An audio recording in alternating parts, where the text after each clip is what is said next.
কোটা সহিংসতায় 147 জনের মৃত্যুর তথ্য জানালেন স্বরাষ্ট্রমন্ত্রী। প্রাণহানি ও সহিংসতায় কূটনীতিকদের উদ্বেগ, টেকসই সমাধান চেয়ে পররাষ্ট্র মন্ত্রণালয়কে চিঠি। সহিংসতায় নিহত 34 জনের পরিবারকে প্রধানমন্ত্রী আর্থিক সহায়তা, জানিয়েছেন আওয়ামী লীগের 21 জনের মৃত্যুর তথ্য। স্পেনের রাষ্ট্রদূতের সাক্ষাৎ। শ্রীলঙ্কা স্টাইলে গণভবন দখলের চেষ্টা হয়েছিল, জানিয়েছেন ওবায়দুল কাদের। বিএনপির অসুস্থ সিনিয়র নেতাদের রিমান্ডে নিয়ে নির্যাতনের অভিযোগ মির্জা ফখরুলের। 10 দিন পর দেশে মোবাইল ইন্টারনেট চালু। ফেসবুক, ইনস্টাগ্রাম এবং টিকটক খুলবে আরও পরে। ফেসবুক কর্তৃপক্ষ মেটাকে বুধবারের মধ্যে বিটিআরসিতে তলব। বেনজিরের অস্বাভাবিক লেনদেনের তথ্য পেয়েছে দুদক। হাইকোর্টে প্রতিবেদন দাখিল। সাবেক ভূমিমন্ত্রী সাইফুজ্জামানের বিষয়ে দুদককে তদন্তের নির্দেশ আদালতের। দেখছিলেন সংবাদ শিরোনাম, এবারে পুরো সংবাদ। গত কয়েকদিনের সহিংসতায় 147 জনের মৃত্যুর তালিকা পেয়েছে স্বরাষ্ট্র মন্ত্রণালয়, জানিয়েছেন স্বরাষ্ট্রমন্ত্রী আসাদুজ্জামান খান কামাল। নিজেদের জানমাল রক্ষায় আইন শৃঙ্খলা রক্ষাকারী বাহিনী বাধ্য হয়ে গুলি চালিয়েছে বলেও দাবি করেছেন তিনি। স্বরাষ্ট্রমন্ত্রী আরও জানান, এবারে সহিংসতা বিএনপি জামায়াত আমলের জঙ্গি বাংলা ভাইয়ের নৃশংসতাকেও হার মানিয়েছে। এ ঘটনায় নিরপরাধ কাউকে ধরা হচ্ছে না বলে দাবি জানিয়েছেন মন্ত্রী। রিপোর্ট করছেন মুহিবুল্লাহ মুহিব। কোটা সংস্কার আন্দোলন ঘিরে দেশব্যাপী সহিংসতার 10 দিন পর সচিবালয়ে হতাহতের পরিসংখ্যান দিতে সংবাদ সম্মেলন ডাকেন স্বরাষ্ট্রমন্ত্রী আসাদুজ্জামান খান কামাল। স্বরাষ্ট্রমন্ত্রী বলেন, নিহতদের মধ্যে পুলিশ, আওয়ামী লীগের নেতাকর্মী, শিক্ষার্থী সহ বিভিন্ন পেশার মানুষ রয়েছে। মৃতের সংখ্যা নির্ণয়ে আরও অনুসন্ধান চলছে। নিহতদের মধ্যে কতজন নারী, কতজন পুরুষ বা কোন পেশার কতজন তা নির্ধারণের কার্যক্রমও চলছে। সাম্প্রতিক সহিংসতায় এখন পর্যন্ত 136 আমাদের কাছে ছিল। তারপরে আমরা দেখলাম আরও 11 জন, যেটা নাকি আওয়ামী লীগের নেতাকর্মী, আমাদের যুবলীগের নেতাকর্মী, এগুলো মানে এই লিস্টের আওতায় ছিল। আমাদের একটা ওভারলোক হয়েছিল 136 প্লাস 11, 147 জন এখন পর্যন্ত আমাদের হিসাবে রয়েছে, তাই তো? আমাদের বিভিন্ন হাসপাতাল, বিভিন্ন জেলা, বিভিন্ন জায়গা থেকে যেটা আমরা পেয়েছি তার সংখ্যা এটি। বৈষম্য বিরোধী ছাত্র আন্দোলনের 5 সমন্বয়ককে কবে ছেড়ে দেয়া হবে এমন প্রশ্নের জবাবে আসাদুজ্জামান খান বলেন, তারা নিজেরাই বলেছিলেন ঝুঁকিতে আছেন। তাদের নিরাপত্তার জন্য নিয়ে এসেছে আইন শৃঙ্খলা বাহিনী। কোন কোন দল ও ব্যক্তি তাদের প্ররোচনা দিয়েছে এসব প্রশ্নের জবাবও তারা দিচ্ছেন বলেও জানান তিনি। আমাদের পুলিশ সদস্যরা এগুলি মোকাবেলা করেছেন। তাদের সদস্য হত হওয়ার পরেও তারা চরম ধৈর্যের পরিচয় দিয়েছেন। যখন নাকি দেখা গেল সম্পদ রক্ষা আর হচ্ছে না, তখন পুলিশ বাধ্য হয়ে ফায়ার ওপেন করতে বাধ্য হয়েছেন। এর আগে কিন্তু অনেক খুন হয়েছে, ইট পাটকেলের খুন, এবং তারাও এই যে জামাত, বিএনপি, এই যে জঙ্গি, এরাও কিন্তু আগ্নেয়াস্ত্র নিয়ে আমাদের শুধু পুলিশ না, আমাদের আওয়ামী লীগের নেতাকর্মীদের উপর অ্যাটাক করেছে। আমাদের দোষী ব্যক্তিদের আমরা অবশ্যই তাদের শনাক্ত করে আইনের আওতায় নিয়ে আসব। আমরা কাউকে এখানে ছাড় দেব না। আমরা মনে করি দেশবাসী কয়েকদিন অসুবিধা হয়েছে, আমরা খুব শীঘ্রই সহনীয় পর্যায়ে আমরা নিয়ে আসতে পারবো ইনশাআল্লাহ। দেশব্যাপী অভিযানে এ পর্যন্ত গ্রেফতারের সংখ্যা দিতে পারেননি স্বরাষ্ট্রমন্ত্রী আসাদুজ্জামান খান কামাল। মুহিবুল্লাহ মুহিব, বাংলা ভিশন, ঢাকা। এদিকে কোটা আন্দোলনকে কেন্দ্র করে উদ্ভূত সংকটের টেকসই সমাধানের আহ্বান জানিয়ে পররাষ্ট্র মন্ত্রণালয়কে চিঠি দিয়েছে যুক্তরাষ্ট্র, যুক্তরাজ্য এবং ইউরোপীয় ইউনিয়ন সহ 14টি বিদেশি মিশন। চিঠিতে গত কয়েকদিনের ঘটনায় প্রাণহানি এবং সম্পদ ধ্বংসের ঘটনায় গভীর উদ্বেগ প্রকাশ করা হয়েছে। একই সঙ্গে এসব ঘটনায় মর্মাহত বলেও জানিয়েছেন মিশনের রাষ্ট্রদূত এবং হাইকমিশনাররা। নতুন করে আর যেন প্রাণহানির ঘটনা না ঘটে সে ব্যাপারেও তাগিদ দেওয়া হয়েছে চিঠিতে। আন্দোলনের সময় আইন শৃঙ্খলা রক্ষাকারী বাহিনী মাত্রাতিরিক্ত বল প্রয়োগ করে থাকলে খতিয়ে দেখে ব্যবস্থা নেওয়ার আহ্বান জানিয়েছেন কূটনীতিকরা। আটক ব্যক্তিদের যথাযথ বিচার প্রক্রিয়া অনুসরণ করার কথা উল্লেখ করা হয়েছে। যৌথ চিঠি প্রেরণকারী অন্য দেশগুলো হলো France, Germany, Italy, Spain, Netherlands, Canada, Switzerland, Sweden, Denmark, Norway এবং অস্ট্রেলিয়া। প্রধানমন্ত্রী শেখ হাসিনা বলেছেন, বাংলাদেশকে নিয়ে খেলা বারবার হতে দেওয়া হবে না। সহিংসতায় খুনের সঙ্গে জড়িতদের খুঁজে বের করে শাস্তি নিশ্চিত করা হবে। সাম্প্রতিক সহিংসতায় নিহত 34 জনের পরিবারকে গণভবনে আর্থিক সহায়তা প্রদান অনুষ্ঠানে তিনি এমন হুঁশিয়ারি দিয়েছেন। সহিংসতার বিষয়ে তথ্য থাকলে আইন শৃঙ্খলা বাহিনীকে জানানোর পরামর্শ দিয়েছেন প্রধানমন্ত্রী। বলেছেন, মানুষ মেরে ঝুলিয়ে রাখার মতো বর্বরতার সঙ্গে জড়িতদের মানুষের নিরাপত্তার স্বার্থেই বিচার করতে হবে। রিপোর্ট করছেন সৈয়দ আব্দুল মুহিত। কোটা সংস্কার আন্দোলনকে ঘিরে সাম্প্রতিক সহিংসতায় নিহত ৩৪ পরিবারের সদস্যদের সাথে গণভবনে সাক্ষাৎ হয় প্রধানমন্ত্রী শেখ হাসিনার। সহিংসতায় নিহতদের পরিবারকে আর্থিক সহায়তা হিসেবে দেয়া হয় পারিবারিক সঞ্চয়পত্র এবং নগদ অর্থ। উপস্থিত ছিল বেগম রোকেয়া বিশ্ববিদ্যালয়ের ইংরেজি বিভাগের শিক্ষার্থী আবু সাইদের পরিবারও। আবেগ আপ্লুত প্রধানমন্ত্রী নিহতের স্বজনদের সান্ত্বনা দেওয়ার পাশাপাশি খোঁজ খবরও নেন। বলেন, দেশের মানুষের জন্য উন্নয়ন, তাতে বাধা দেয়া বা জ্বালিয়ে পুড়িয়ে দেয়া কোনোদিনই গ্রহণযোগ্য নয়। চেয়েছি এই দেশের মানুষের জন্য একটু, কারণ আমার বাবা বলতেন দুঃখী মানুষের মুখে হাসি ফোটাও, আমি সেই চেষ্টাই করে যাচ্ছিলাম। কিন্তু এই যে বারবার যে এই ধরনের ঘটনা ঘটাবে, এই সন্ত্রাসী ঘটনা ঘটাবে, এটা তো কাম্য না। আর মানুষ কি দোষ করলো যেভাবে মানুষ খুন করতে হবে? মানুষ খুন করে সরকার পতন, এটা কবে হয়, কখন হয়? সাধারণ মানুষ কি দোষ করেছে? আমি আসলে আপনাদেরকে আমি কি বলে সান্ত্বনা দেবো? আমি একটু বলবো যে আমি আপনাদের মতনই একজন, বাবা মা ভাই হারানো সেই এতিম। কাজে আপনাদের কষ্ট আমি বুঝি, আমি আছি আপনাদের জন্য, আপনাদের পাশে। কারণ এইভাবে বারবার বাংলাদেশটাকে নিয়ে খেলা, এটা আর হতে দেওয়া যায় না। কাজে আমি আপনাদেরই সাহায্য চাই।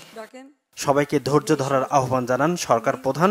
সহিংসতায় জড়িতরা ছাড় পাবে না বলেও হুঁশিয়ারি তার। আপনারা আপনজন হারিয়েছে, আপনারা একটা শোক সইতে পারেন না। আর আমি কি শোক সই নিয়ে দিন রাত পরিশ্রম করে যাচ্ছি, শুধু কেন এই দেশের মানুষের জন্য। কিন্তু আজকে এইভাবে বাধা দেওয়া, যা কিছু করি জ্বালায় পরে শেষ করে দেওয়া, এটা তো কোনো দিনই গ্রহণযোগ্য না। সাধারণ মানুষই তো সুবিধা পেত। এই মেট্রো রেলে কারা চলতে, এক্সপ্রেস ওয়েতে কারা চলে? মানুষের কাজ করাটাই তো আমার কাজ। আর মানুষ মেরে লাশ ঝুলিয়ে রাখার মতো এই বর্বরতা, জানোয়ারের মতো ব্যবহার, এটা কি কেউ করতে পারে? এটা কি কোনো একজন মুসলমানের লাশ ঝুলায় রাখবে পা বেঁধে? যারা এগুলির সাথে জড়িত অবশ্যই তাদের বিচার হবে, তাদের বিচার করতে হবে, নইলে মানুষের নিরাপত্তা দেওয়া যাবে না। আপনাদের কাছে শুধু এটুকু বলবো যে আপনারা সবর করেন আর আল্লাহকে ডাকেন যেন এই সমস্ত খুনি জালেম এদের হাত থেকে আমাদের দেশটা যেন রেহাই পায়। নিহতদের পরিবারের পাশে থাকার প্রতিশ্রুতিও দেন প্রধানমন্ত্রী শেখ হাসিনা। সৈয়দ আব্দুল মুহিত, বাংলা ভিশন, ঢাকা। এদিকে প্রধানমন্ত্রী শেখ হাসিনা বলেছেন, কোটা সংস্কার আন্দোলনে জামায়াত শিবিরের সন্ত্রাসীরা শুরুতে ঘাপটি মেরে থাকলেও এক পর্যায়ে ভয়ঙ্করভাবে আবির্ভূত হয়। যে প্রতিষ্ঠানগুলো সরকারের সফলতা ও উন্নয়নের প্রতীক, জনসেবামূলক এবং যেখানে যেখানে সাফল্য, সন্ত্রাসীরা সেসব প্রতিষ্ঠানে হামলা করে। জনগণের কল্যাণ হয়, সরকারের সাফল্য আছে এমন সব স্থাপনায় দুষ্কৃতিকারীরা হামলা চালিয়ে ক্ষতিগ্রস্ত করেছে। গণভবনে বাংলাদেশে নিযুক্ত স্পেনের রাষ্ট্রদূত গ্যাব্রিয়েল মারিয়া সিস্তিয়াগা ওচুয়া ডি চিনচেক্রো সৌজন্য সাক্ষাৎ করতে গেলে প্রধানমন্ত্রী এ মন্তব্য করেন।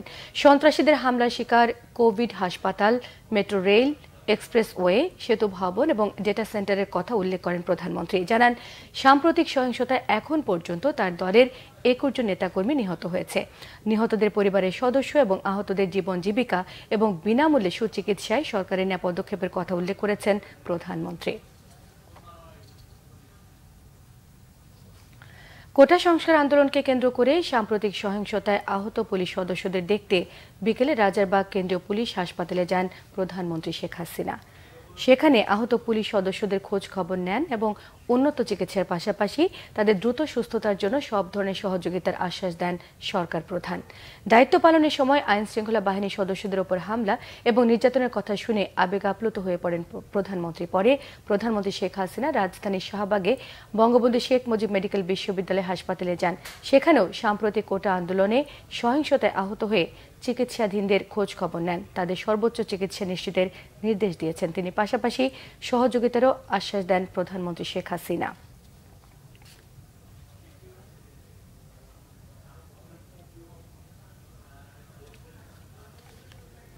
আওয়ামী লীগের সাধারণ সম্পাদক ওবায়দুল কাদের বলেছেন, কোটা আন্দোলনের সহিংস পরিস্থিতি এড়াতে কারফিউ জারি করা হয়েছিল।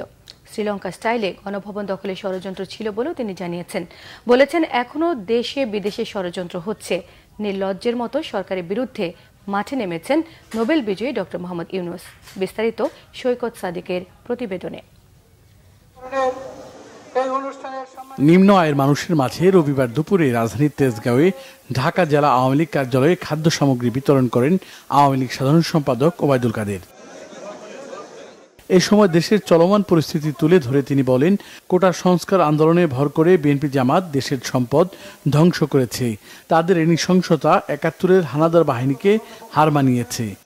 লন্ডনে পলাতক গণঅভ্যুত্থান ঘটিয়ে শ্রীলঙ্কা স্টাইলে প্রধানমন্ত্রীর বাড়ি দখল করার টার্গেটও ওই রাতে ছিল যদি কারফিউ জারি না হতো। এই আন্দোলনে আওয়ামী লীগ আক্রান্ত, আক্রমণকারী নয় বলেও দাবি করেন ওবায়দুল কাদের। বিএনপির মহাসচিবের জাতীয় ঐক্যের আহ্বানেরও সমালোচনা করেন তিনি। তাদের আহ্বানে তাদের দোসররা সাড়া দেবে, এটাই স্বাভাবিক। মাথা যেদিকে যাবে লেজও তাই অনুসরণ। কোটা আন্দোলন ইস্যুতে বিশ্বের বিভিন্ন দেশ ও সংস্থার বিবৃতি নিয়েও প্রশ্ন আওয়ামী লীগ সাধারণ সম্পাদকের। কঠোর সমালোচনা করেন ডক্টর ইউনূসেরও। আজকে ইউনূস কত নির্লজ্জ। তিনি ভারতকে অনুরোধ করেন শেখ হাসিনাকে থামাতে। শেখ হাসিনা আক্রান্ত, আক্রমণকারী নয়, তাকে থামাবে। তিনি এবার সাক্ষাৎকারে নতুন নির্বাচন দাবি করেছে। চিনতে পেরেছেন? কোটা আন্দোলন, অগ্নিসন্ত্রাস, সাম্প্রতিক সহিংসতার সাথে এই বিবৃতির সংযোগ আছে কিনা তা ভেবে দেখা দরকার। ওবায়দুল কাদেরের দাবি, কারফিউ দিয়ে সেনাবাহিনী নামানো হলেও তারা কোথাও একটি গুলিও ছোড়েনি। আমি চ্যালেঞ্জ করছি, সেনাবাহিনী কোথাও একটা গুলিও ছোড়েনি। সৈকত সাদিক, বাংলা ভিশন, ঢাকা। বিএনপি মহাসচিব মির্জা ফখরুল ইসলাম আলমগীর জানিয়েছেন, সারা দেশে দলের ৯,০০০-এরও বেশি নেতাকর্মীকে গ্রেফতার করা হয়েছে। গ্রেফতার করা সাবেক মন্ত্রী ও এমপি সহ বিএনপির অসুস্থ সিনিয়র নেতাদের নিষিদ্ধ সন্ত্রাসীদের মতো ৫ থেকে ৭ দিন করে রিমান্ডে নিয়ে নির্যাতন করা হচ্ছে। এক বিবৃতিতে বিএনপি মহাসচিব জানান, অসংখ্য নেতাকর্মীদের গ্রেফতার করে রিমান্ডে নিয়ে নির্যাতন করা হয়েছে। জেলখানার ভেতরেও নেতাকর্মীদেরকে নির্মম নির্যাতনের মধ্যে রাখা হয়েছে, যা অত্যন্ত অমানবিক এবং আইনের পরিপন্থী। কোটা সংস্কার আন্দোলনের সময় গ্রেফতার সিরাজগঞ্জ পৌরসভার বিএনপি সদস্য সঞ্জীব ভুঁইয়াকে পুলিশ নির্মমভাবে পিটিয়ে গুরুতর জখম করার পর রবিবার তিনি মারা গেছেন। বিএনপি মহাসচিব আরও জানান, কোটা সংস্কার আন্দোলনকে নিয়ে সরকার দ্বিমুখী নীতি অবলম্বন করছে। একদিকে সরকারের পক্ষ থেকে বলা হচ্ছে, নিরীহ ছাত্রছাত্রী ও কোটা সংস্কারের নেতাদেরকে নির্যাতন করা হবে না, অপরদিকে শিক্ষার্থীদেরকে গ্রেফতার অব্যাহত রয়েছে। সারা দেশে যারা প্রকাশ্যে সাধারণ ছাত্রদের বুকে গুলি চালিয়ে হত্যা করল, তাদের একজনকেও গ্রেফতার করা হয়নি, বরং তাদের নিয়ে সরকার প্রধান মায়াকান্না করছেন। অবিলম্বে সরকারের পদত্যাগের দাবি জানিয়েছেন মির্জা ফখরুল। দ্বিতীয় দফায় ৫ দিনের রিমান্ডে পাঠানো হয়েছে বিএনপির সিনিয়র যুব মহাসচিব রুহুল কবির রিজভী, জামায়াতে ইসলামের সেক্রেটারি জেনারেল মিয়া গোলাম পরওয়ার এবং গণ অধিকার পরিষদের সভাপতি নুরুল হক নুরুকে। রবিবার ঢাকার চিফ মেট্রোপলিটন ম্যাজিস্ট্রেট সিএমএম আদালত কাফরুল থানার এক মামলায় এই ৩ নেতা সহ ৮ জনের ৫ দিনের রিমান্ড মঞ্জুর করেন। রিমান্ডের অন্য ৫ জন হচ্ছেন যুবদলের সাবেক সভাপতি সুলতান সালাউদ্দিন টুকু, ঢাকা মহানগর উত্তর বিএনপি সদস্য সচিব আমিনুল হক, বিএনপি নেতা এম.এ. সালাম, সাইদুল হক বাবুল এবং সালেহীন। এর আগে রামপুরা থানার মামলায় রুহুল কবির রিজভী, সুলতান সালাউদ্দিন টুকু, আমিনুল ইসলাম এবং জামায়াত নেতা মিয়া গোলাম পরওয়ারের ৫ দিনের রিমান্ড মঞ্জুর করেছিলেন আদালত। আর বনানী থানার মামলায় নুরুল হকের ৫ দিনের রিমান্ড মঞ্জুর করা হয়েছিল। ওই রিমান্ড চলাকালে ডাকসু সাবেক ভিপি নুরুল হকের ওপর নির্মম নির্যাতন চালানো হয়েছিল বলে গতকাল সংবাদ সম্মেলন করে অভিযোগ করেছেন তার পরিবারের সদস্যরা। কোটা সংস্কার আন্দোলনকে ঘিরে সহিংসতার মধ্যে ওই নেতাদের গ্রেফতার করা হয়। এদিকে রাজধানী যাত্রাবাড়ী থানায় করা মামলায় ১৭ বছরের কিশোর হাসনাতুল ইসলাম ফয়াজকে রিমান্ডে নেওয়া হবে না বলে হাইকোর্টকে জানিয়েছে রাষ্ট্রপক্ষ। শিশু হিসেবে ঘোষণা করে ফায়াজের রিমান্ড বাতিল করে তাকে শিশু উন্নয়ন কেন্দ্রে পাঠানোর আদেশ দেওয়া হয়েছে। রবিবার ফায়াজকে রিমান্ডে নেয়ার বৈধতা চ্যালেঞ্জ করে রিটের শুনানিতে বিচারপতি মোহাম্মদ খুরশিদ আলম সরকার এবং বিচারপতি এস এম মনিরুজ্জামানের হাইকোর্ট বেঞ্চে এই নির্দেশনা দেওয়া হয়। কলেজ ছাত্র হাসনাতুল ইসলাম ফয়াজকে শনিবার ঢাকার সিএমএম আদালতে হাজির করা হলে তদন্তকারী কর্মকর্তার আবেদনে আদালত 7 দিনের রিমান্ড মঞ্জুর করেন। এদিন অভিযুক্তকে শিশু হিসেবে দাবি করা হলেও তার পক্ষে বয়সের প্রমাণ দিতে না পারায় আদালত রিমান্ড মঞ্জুর করেন। কোটা আন্দোলনের সময় গত 19 জুলাই মাতুয়াইলে এক পুলিশ সদস্যকে হত্যার পর ঝুলিয়ে রাখার মামলায় 17 জনের মধ্যে 16 নম্বর আসামি করা হয়েছে শিশু ফয়াজকে। টানা 10 দিন বন্ধ থাকার পর আজ বিকেল 3টা থেকে চালু হয়েছে মোবাইল ইন্টারনেট। এদিকে ফেসবুক এবং টিকটক সহ বিভিন্ন সামাজিক যোগাযোগ মাধ্যম কর্তৃপক্ষকে তলব করেছে বাংলাদেশ টেলিযোগাযোগ নিয়ন্ত্রণ কমিশন বিটিআরসি। আগামী 31 জুলাইয়ের মধ্যে আগারগাঁওয়ে বিটিআরসি ভবনে সশরীরে হাজির হয়ে সরকারের দেওয়া চিঠির যৌক্তিক জবাব দিতে বলা হয়েছে। রবিবার সকালে বিটিআরসি ভবনে বিভিন্ন mobile operator, association of mobile telephone operator Bangladesh এবং মোবাইল ফিনান্সিয়াল সার্ভিসের সঙ্গে বৈঠক শেষে এ তথ্য জানান ডাক, টেলিযোগাযোগ ও তথ্য প্রযুক্তি প্রতিমন্ত্রী জুনায়েদ আহমেদ পলক। বলেছেন, সাম্প্রতিক সময়ের মোবাইল ইন্টারনেট সংযোগ বিচ্ছিন্ন থাকায় সংযোগ চালুর পর সব অপারেটররা 3 দিনের জন্য 5 জিবি বোনাস পাবেন। কোটা সংস্কার আন্দোলনে পুরো দেশে স্থবির হয়ে গেলে গেল 17 জুলাই রাতে মোবাইল ইন্টারনেট এবং 18 জুলাই রাতে ব্রডব্যান্ড ইন্টারনেট বন্ধ করে দেওয়া হয়। আমরা এই সোশ্যাল মিডিয়া প্ল্যাটফর্মগুলোকে ঢাকায় এসে বিটিআরসিতে তাদেরকে লিখিত এবং মৌখিকভাবে জবাব এবং ব্যাখ্যা দেওয়ার জন্য আমরা অনুরোধ করেছি। তারা এসে যুক্তি এবং ব্যাখ্যা দিয়ে যদি আমাদেরকে বুঝাতে পারে যে সারা বিশ্বের সব দেশের জন্য তাদের নীতিমালা একই এবং অন্যান্য দেশে তারা যেভাবে কন্টেন্ট তারা টেকডাউন করে বা ব্লক করে, বাংলাদেশের ক্ষেত্রেও তারা সমানভাবে তাদের এই বৈষম্যমুক্ত আচরণ করছে বা করেছে বা করবে, তাহলে এগুলো আলোচনা, ব্যাখ্যা, বিশ্লেষণ করে তারপরে আমরা সিদ্ধান্তটা গ্রহণ করতে চাই। তো এই ব্যাপারে আমরা 31 তারিখে তাদের কাছ থেকে শুনে তারপর আমরা সিদ্ধান্ত নিতে চাচ্ছি। কারফিউ শিথিলে সপ্তাহের প্রথম কর্মদিবস রবিবার রাজধানীতে জনজীবন তুলনামূলক স্বাভাবিক হয়ে আসে। অফিস, আদালত, শপিং মল, দোকানপাটে ছিল মোটামুটি স্বস্তির ভাব। তবে রেল চলাচল শুরু হয়নি, রিপোর্ট করছেন গালমান শফি। 11 ঘন্টার জন্য কারফিউ শিথিল থাকায় লোকজন ঘর থেকে বের হয় নানা কাজে। সকাল থেকেই রাজধানীর সড়কগুলোতে যানবাহনের চাপ। সড়কের বিভিন্ন ট্রাফিক সিগন্যাল পয়েন্টে যানবাহন আটকে থাকে। প্রতিদিনই গাড়ি বাড়ছে। কালকে যেমন গাড়ি ছিল আজকে তার তুলনায় আজকে গাড়ি বেশি, কারণ আজকে অফিস টাইম ছিল 9টার সময়। অন্য দিনের তুলনায় গাড়ি বেশি, কিন্তু আমাদের কাজের ক্ষেত্রে এটা গাড়ির সংখ্যা খুবই কম। আমরা চাই যে স্বাভাবিক অবস্থা আসুক। পরিস্থিতির উন্নতি হওয়ায় রাজধানী থেকে দূরপাল্লার বাসগুলো বিভিন্ন গন্তব্যে ছেড়ে যায়। আমি দিনাজপুরে যাব, বিরামপুরে। শান্তিপূর্ণ বজায় বিরাজ করতেছে, বিদায় পাবলিকও রাস্তাঘাটে বেরোচ্ছে। আমাদের পরিবহনে কম বেশি টুকটাক যাত্রীও পর্যায়ক্রমে যাত্রী একটু বেরোতেছে। হ্যাঁ, মনে হয় যে দেশে শান্তি বিরাজ হচ্ছে। কারফিউ ছিল, সেখানে যেতে পারিনি, এখন যাচ্ছি, সেখানে ফ্রি হয়েছে, সেখানে যেতে পারতেছি। কারফিউ শিথিল থাকলেও সড়ক ও গুরুত্বপূর্ণ স্থাপনাগুলোতে সতর্ক অবস্থানে সেনাবাহিনী এবং বিজিবি সদস্যরা। পরিস্থিতি তুলনামূলক স্বাভাবিক হওয়ায় খুলেছে শপিং মল। ক্ষুদ্র ব্যবসায়ীরা পণ্যের পসরা সাজায় ফুটপাতে। কেনাকাটা করলাম, মার্কেট ভালো চলতেছে, লোকজন আছে, স্বাভাবিক। আজকে সবই শান্তি মতনই করতে পেরেছি, এরকমই থাক অবস্থা। সকাল 10:30 দোকান খুলে 4টা পর্যন্ত মার্কেট, এর ভিতর কোনো কাস্টমার বাড়িতে পারে বলেন? কাজে বের হইলেও আপনি শুধু আমাদের হচ্ছে যে সিকিউরিটি, সেই নিরাপত্তা পাচ্ছি না, আর ঢাকায় হচ্ছে থাকতে পারতেছি না। কার্ফিউ ছাড়ছে, মনে হয় যায় টুকটাক, মনে হয় যায় 2-3 ঘন্টা দোকানদারি করে যাওয়া, আল্লাহ রিজিকে যা দেয়, শুকরিয়া আলহামদুলিল্লাহ। এদিকে আবার কবে নাগাদ রেল চলাচল শুরু হবে তা জানাতে পারেনি কমলাপুরের স্টেশন কর্তৃপক্ষ। গালমান শফি, বাংলা ভিশন, ঢাকা।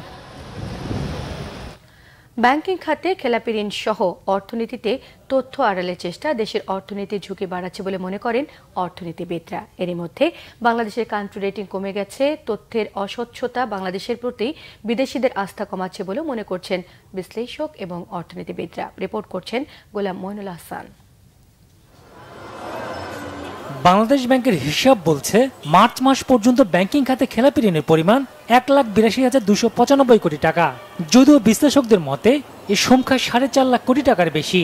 রপ্তানি উন্নয়ন ব্যুরো জাতীয় রাজস্ব বোর্ডের তথ্যের মধ্যে অমিল সাম্প্রতিক সময় আলোচনায় এসেছে। আর্থিক খাতে সবচেয়ে বেশি আছে এই রাগঢাকটা, যেটাকে উইন্ডো ড্রেসিং বলা হয়।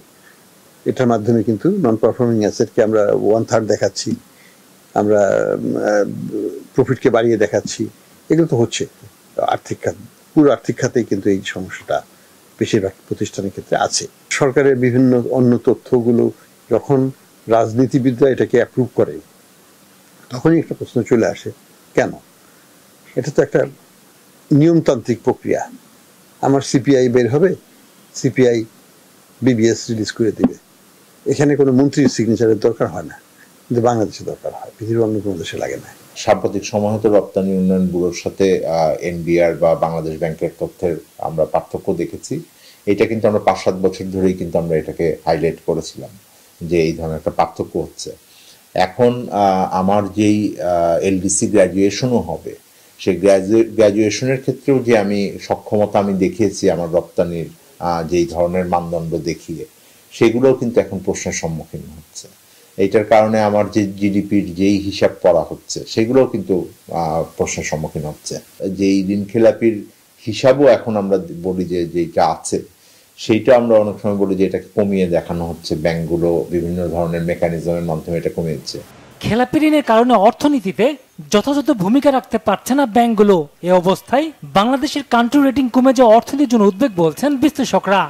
কান্ট্রি রেটিং তো আমাদের অলরেডি কমে গেছে, এবং যদি আমরা আমাদের ইন্ডিকেটরসগুলোকে ভালো না করতে পারি, যেমন কিছু কিছু ইন্ডিকেটর, যেমন যেখানে অস্বচ্ছতা ছিল, যেমন রিজার্ভ লেভেলটা বাড়িয়ে দেখানো হচ্ছিল, এখন তো আইএমএফ ওটাকে কারেক্ট লেভেলে নিয়ে আসছে।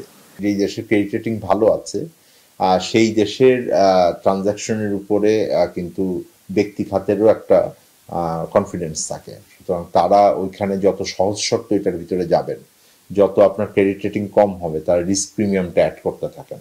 সুতরাং ওইটা তখন আরও আমাদের যারা ব্যক্তি খাতেও বৈদেশিক লেনদেন করবেন, তাদের জন্য সেগুলো চাপের হবে। দেশের অর্থনৈতিক পরিসংখ্যানগুলো বিশ্বাসযোগ্য না হওয়া বিদেশি বিনিয়োগের নেতিবাচক প্রভাব ফেলে বলছেন বিশ্লেষকরা। গোলাম মইনুল হাসান, বাংলা ভিশন, ঢাকা। সাবেক ভূমিমন্ত্রী সাইফুজ্জামান চৌধুরীর নামে যুক্তরাজ্যের 350টি বাড়ির বিষয়ে তদন্ত করতে দুর্নীতি দমন কমিশন দুদককে নির্দেশ দিয়েছেন হাইকোর্ট। আর সাবেক আইজিপি বেনজির আহমেদের বিরুদ্ধে অস্বাভাবিক লেনদেনের প্রমাণ পেয়েছে দুদক। বেনজিরের দুর্নীতির তদন্তের অগ্রগতি প্রতিবেদন হাইকোর্টে জমা দিয়ে এ তথ্য জানিয়েছে সংস্থাটি। রিপোর্ট করছেন আহমেদ সরওয়ার। সাবেক ভূমিমন্ত্রী সাইফুজ্জামান চৌধুরীর নিজ নামে যুক্তরাজ্যে 350টি বাড়ি থাকার খবর সম্প্রতি গণমাধ্যমে প্রকাশ হলে বিষয়টির অনুসন্ধান চেয়ে এক আইনজীবী হাইকোর্টে রিট করেন। রিটের প্রাথমিক শুনানি নিয়ে বিচারপতি আবু তাহের মোহাম্মদ সাইফুর রহমানের হাইকোর্ট বেঞ্চ বিষয়টি তদন্তের নির্দেশ দেয়। তিনি অবৈধভাবে বাংলাদেশ থেকে টাকা নিয়ে 350টি বাড়ি কিনেছেন, যার মূল্য হলো 2770 কোটি টাকা, বাংলাদেশের মোট জিডিপির এক অংশ। কমিশন হাইকোর্টের আদেশ, আইন বিধিমালা অনুযায়ী যথাযথ আইনগত ব্যবস্থা নিয়ে ওনার দরখাস্ত নিষ্পত্তি করবে। এদিকে রোববার বিচারপতি নজরুল ইসলাম তালুকদার ও বিচারপতি কাজী আবাদত হোসেনের দ্বৈত বেঞ্চে সাবেক আইজিপি বেনজিরের নামে প্রতিবেদন জমা দিয়েছে দুদক। অস্বাভাবিক লেনদেনের বিষয়টি দুদকের অনুসন্ধানকারী দল খতিয়ে দেখছে। পাশাপাশি দেশের বাইরে আরও কিছু রয়েছে কিনা সেটিও খতিয়ে দেখা হচ্ছে বলে জানিয়েছে দুদক। কি দিনে বা পরপর 2 দিন 3 দিনের মধ্যে বেশ অনেক কয়েক কোটি টাকা উঠিয়ে নিয়েছে, কোন ব্যাংক থেকে উঠিয়েছে, কীভাবে উঠিয়েছে, সে অ্যাকাউন্ট নাম্বার কত, এফডিআর নাম্বার কত তারিখ টাকাটা উঠিয়েছে, আমরা পুঙ্খানু ব্যাখ্যা দিয়ে দিয়েছি। এবং আমরা বলেছি এগুলোতে দুদকের কাছে মনে হচ্ছে এগুলি সন্দেহজনক লেনদেন। অনুসন্ধান যে পর্যন্ত হয়েছে তার সর্বশেষ আপডেট দিয়েছি। এবং আমরা এটাও বলেছি অনুসন্ধানকারী দল কমিশনকে একটি পরামর্শ দিয়েছে যে ওনার বিরুদ্ধে যেন সম্পদ বিবরণীর নোটিশ জারি করে ওনার সম্পদের বিবরণ চাওয়া হয়। গত 23 এপ্রিল বেনজির আহমেদের বিরুদ্ধে আয় বহির্ভূত সম্পদ অর্জনের অভিযোগ অনুসন্ধানের অগ্রগতি প্রতিবেদন দিতে দুদককে নির্দেশ দেয় হাইকোর্ট। আহমেদ সরওয়ার, বাংলা ভিশন, ঢাকা। প্রধানমন্ত্রীর বেসরকারি শিল্প ও বিনিয়োগ উপদেষ্টা সালমান এফ রহমান বলেছেন, ব্যবসায়ীরা সরকারের পাশেই রয়েছেন, তাই সরকারও ব্যবসায়ীদের পাশে থাকবে। রাজধানীতে বিডা কার্যালয়ে ব্যবসায়ীদের সঙ্গে মতবিনিময় করেন প্রধানমন্ত্রী বেসরকারি শিল্প ও বিনিয়োগ বিষয়ক উপদেষ্টা সালমান এফ রহমান। প্রায় 3 ঘণ্টার বৈঠকে বাণিজ্য প্রতিমন্ত্রী, বিদ্যুৎ ও জ্বালানি প্রতিমন্ত্রী এবং আইসিটি প্রতিমন্ত্রী উপস্থিত ছিলেন। পরে সংবাদ সম্মেলনে সালমান এফ রহমান আরও জানান, কোটা আন্দোলনের সময় ব্যবসা বাণিজ্যের খাত ভিত্তিক ক্ষতির পরিমাণ ব্যবসায়ীদের আজ সন্ধ্যার মধ্যে লিখিতভাবে জানাতে বলা হয়েছে। কথা বলেন বহির্বিশ্বে বাংলাদেশের ইমেজের বিষয়েও। এফবিসিসিআই সভাপতি মাহবুবুল আলম জানিয়েছেন, ব্যবসায়ীদের প্রণোদনা দেবার বিষয়টি আলোচনা হবে ক্যাবিনেট মিটিংয়ে। স্থানীয় সরকার, পল্লী উন্নয়ন এবং সমবায় মন্ত্রী তাজুল ইসলাম অভিযোগ করেছেন, দেশের উন্নয়ন অগ্রযাত্রা ব্যাহত করতে স্বাধীনতা বিরোধী শক্তি সরকারি স্থাপনায় ভাঙচুর ও অগ্নিসংযোগ চালিয়েছে। এ ঘটনায় দক্ষিণ সিটির অন্তত 20 কোটি টাকার ক্ষয়ক্ষতি হয়েছে বলে উল্লেখ করেছেন তিনি। বিকেলে রাজধানীর সায়েদাবাদে দক্ষিণ সিটি কর্পোরেশনের মেয়র ব্যারিস্টার ফজলে নূর তাপসকে সঙ্গে নিয়ে হানিফ ফ্লাইওভারের ক্ষতিগ্রস্ত টোল প্লাজা এবং ধলপুরে অবস্থিত দক্ষিণ সিটির ডাম্প ট্রাক পরিদর্শনে গিয়ে এ তথ্য জানান তিনি। তার অভিযোগ, দেশকে অর্থনৈতিকভাবে পিছিয়ে দিতে হামলা চালানো হয়েছে। এর সঙ্গে জড়িতদের চিহ্নিত করে ব্যবস্থা নেওয়া হবে। নতুন করে কেউ যাতে এমন ধ্বংসযজ্ঞ চালাতে না পারে, সেজন্য প্রধানমন্ত্রী শেখ হাসিনার নেতৃত্বে জনগণ ঐক্যবদ্ধভাবে কাজ করছে। সাম্প্রতিক আন্দোলনে দক্ষিণ সিটির ক্ষয়ক্ষতির পূর্ণাঙ্গ চিত্র শিগগিরই জানানো হবে বলে জানিয়েছেন মন্ত্রী। অহিংস ছাত্র আন্দোলনে জাতীয় পার্টির সমর্থন থাকবে বলে জানিয়েছেন দলটির মহাসচিব মুজিবুল হক চুন্নু। কোটা সংস্কার নিয়ে আপিল বিভাগের রায়কে স্থায়ী করতে সংসদে আইন পাশ করা জরুরি বলে মন্তব্য করেছেন তিনি। বিকেলে জাতীয় পার্টির বনানী কার্যালয়ে দলের যৌথ সভা শেষে সংবাদ সম্মেলনে এ তথ্য জানিয়েছেন তিনি। সরকার সময়মতো সঠিক পদক্ষেপ না নেয় কোটা ছাত্রদের এই সংস্কার আন্দোলনে এমন ভয়াবহ পরিস্থিতি ঘটেছে বলে দাবি করেছেন চুন্নু। বলেন, সংস্কার হওয়া আপিল বিভাগের এই রায় সংসদে আইন পাশের মাধ্যমে স্থায়ী করা দরকার। শক্তি প্রয়োগের মধ্য দিয়ে শিক্ষার্থীদের আন্দোলন দমনের নিন্দা জানিয়ে তিনি নিহত ছাত্রদের বীর মুক্তি সেনা হিসেবে উল্লেখ করেন। কমিশন গঠনের মাধ্যমে নিহতের সংখ্যা, সকল উস্কানিদাতা সরকারি কর্মকর্তাদের শনাক্ত এবং তাদের বিচারের আওতায় আনার দাবিও জানিয়েছেন চুন্নু। দ্রুত শিক্ষা প্রতিষ্ঠান খুলে দিয়ে সকল শিক্ষার্থীকে হয়রানি না করে নিরাপত্তার মাধ্যমে সুষ্ঠু পরিবেশ নিশ্চিতের দাবি জানিয়েছেন মুজিবুল হক চুন্নু। ডিবি হেফাজতে নেওয়া কোটা আন্দোলন সমন্বয়কদের নিয়ে পরিবারকে উদ্বিগ্ন না হবার আহ্বান জানিয়েছেন অতিরিক্ত পুলিশ কমিশনার হারুনুর রশিদ। রবিবার দুপুরে রাজধানী মিন্টু রোডে ডিবি কার্যালয়ে সংবাদ সম্মেলনে তিনি বলেছেন, মেট্রো রেলে নাশকতার অভিযোগে 4 জনকে গ্রেফতার করা হয়েছে। এরা সবাই বিএনপি ও ছাত্রদলের রাজনীতির সঙ্গে জড়িত। এরপর সাংবাদিকদের প্রশ্নের জবাবে তিনি বলেছেন, কোটা আন্দোলন ঘিরে সামাজিক যোগাযোগ মাধ্যমে গুজব ছড়ানোর চেষ্টা করা হচ্ছে। নিরাপত্তার কারণে তাদের হেফাজতে নেওয়া কোটা আন্দোলন সমন্বয়কদের বিষয়ে তিনি জানান, তারা খুব ভালো আছে। নাশকতার বিষয়ে তাদের কাছ থেকে কিছু তথ্য জানতে চাওয়া হচ্ছে। তাদের নিয়ে দুশ্চিন্তার কিছু নেই বলে দাবি করেছেন হারুনুর রশিদ।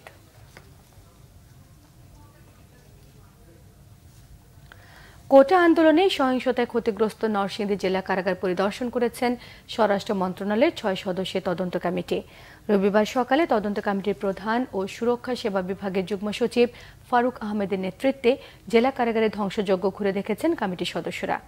পরিদর্শন শেষে ফারুক আহমেদ জানান, হামলার প্রত্যক্ষদর্শী কারা কর্মকর্তা ও রক্ষীদের সাথে কথা হয়েছে। পর্যালোচনা করা হয়েছে ভিডিও ফুটেজও। সম্পন্ন হয়েছে গ্রাউন্ড ওয়ার্ক। 10 দিনের মধ্যে তদন্ত প্রতিবেদন জমা দেবেন বলে জানিয়েছেন তদন্ত কমিটির প্রধান। এই ছিল এখনকার মতো। পরের সংবাদ রাত 10:30টায়। 9টায় রয়েছে নিউজ 20 দেখার আমন্ত্রণ রইল। এছাড়া বাংলাভিশন সংবাদ ও সংবাদ সংশ্লিষ্ট অনুষ্ঠান দেখতে ভিজিট করুন www.bbnews24.com, facebook.com/banglavishnnews, সাবস্ক্রাইব করুন youtube.com/banglavishnnews। সঙ্গে থাকায় সবাইকে ধন্যবাদ।